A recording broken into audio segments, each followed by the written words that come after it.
Células são as unidades básicas dos seres vivos. Todas as células têm três coisas em comum, não importando o seu tipo. Todas as células têm uma membrana celular que separa o interior da célula do ambiente externo. Citoplasma, que é um material gelatinoso, e DNA, que é o material genético da célula. Existem duas categorias de células. A primeira categoria são as células eucariontes. Elas têm organelas que invariavelmente incluem o núcleo, além de outras partes especiais. As células eucariontes são células mais avançadas e complexas, sendo encontradas em plantas, animais, protozoários, fungos. A segunda categoria são as células procariontes. Elas não têm núcleo ou organelas membranosas. Elas apresentam um material genético, mas que não está contido dentro de um núcleo. As células procariontes são sempre organismos unicelulares, tais como as bactérias e cianobactérias. Então, o que são organelas? Organela significa pequeno órgão. Organelas são as partes específicas de uma célula que têm tarefas exclusivas para executar. Vamos começar com o núcleo, o centro de controle da célula. O núcleo contém o DNA, ou material genético. O DNA dita o que a célula vai fazer e como ela o fará. Cromatina é o emaranhado onde o DNA se encontra espalhado, encontrado no interior da membrana nuclear.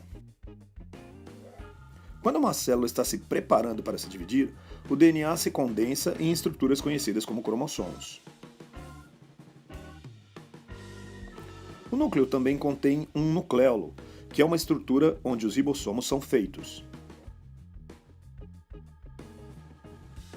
Depois dos ribossomos deixarem o núcleo, eles terão a importante tarefa de sintetizar ou produzir proteínas. Do lado de fora do núcleo, os ribossomos e o resto das organelas flutuam no hialoplasma, que é a substância gelatinosa no interior da célula.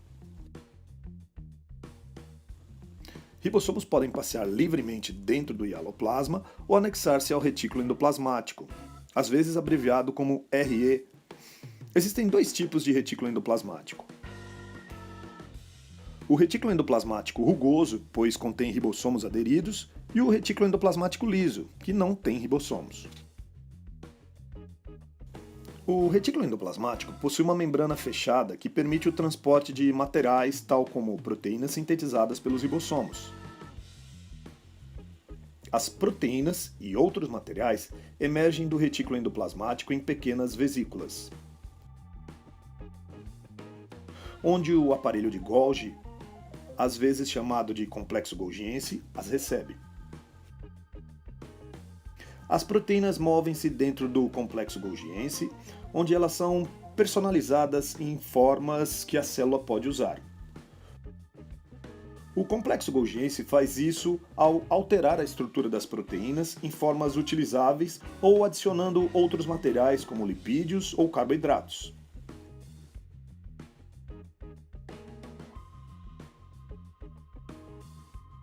Vacúolos são estruturas em forma de vesículas que armazenam materiais diferentes. Aqui, nesta célula vegetal, o vacúolo, bem centralizado, armazena o suco vacuolar. Voltando à célula animal, você vai ver uma organela chamada lisossomo.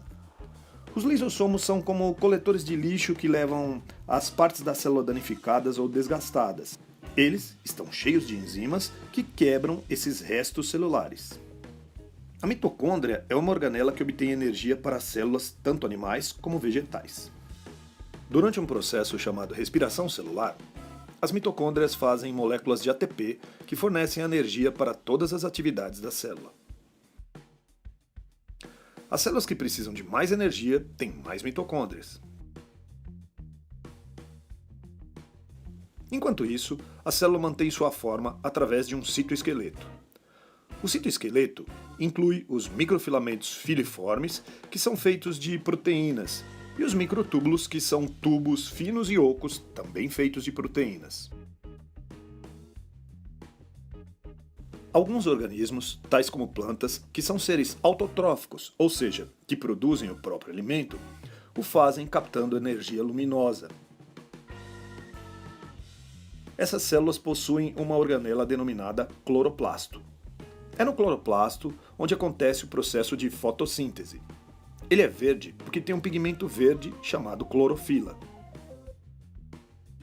As células vegetais também têm uma parede celular além das membranas celulares, de forma a apoiar e proteger a célula da planta.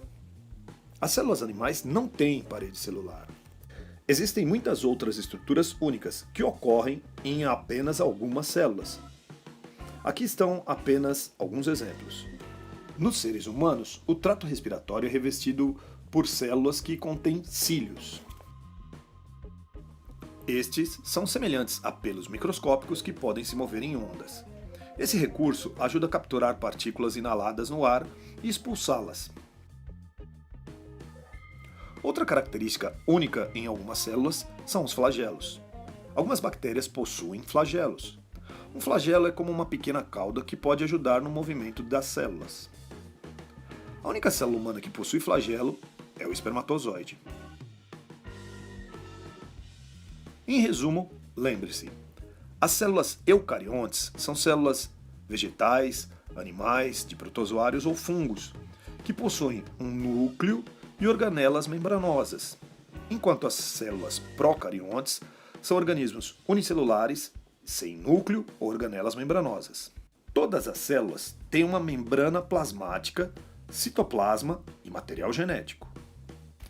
E, ainda que cloroplastos ocorram apenas em células vegetais, mitocôndrias ocorrem tanto em células vegetais como células animais.